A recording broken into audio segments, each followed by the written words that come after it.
یہ ناول اگر آپ نے مکمل کر لیا ہے تو امید ہے کہ بیشتر قارئین کی طرح یہ آپ کے لیے ایک نئی دنیا کا تعارف ثابت ہوا ہوگا۔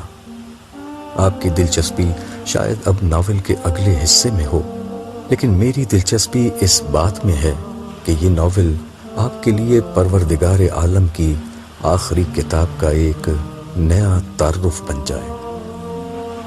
میں نے جو کچھ لکھا ہے وہ قرآن مجید اور احادیث کے بیانات اور مجمل اشارات کی شرح و وضاحت میں لکھا ہے۔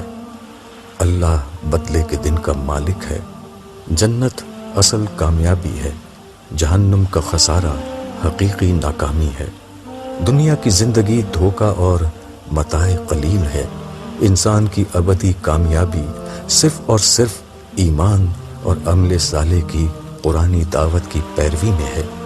یہی سب انبیاء کی دعوت اور قرآن مجید کا خلاصہ ہے۔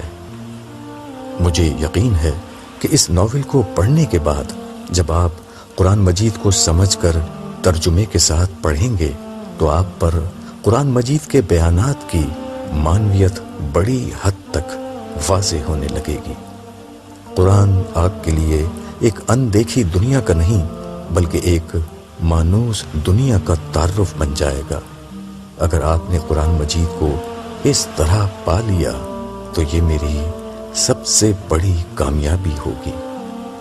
امید ہے کہ اس ناول کے مطالعے کے بعد آپ کم از کم ایک مرتبہ پورے قرآن مجید کو ترجمے کے ساتھ ضرور پڑھیں گے، اور کیا ہی اچھا ہو کہ قرآن مجید آپ کی زندگی بن جائے۔ خیر اندیش ابو یحییٰ۔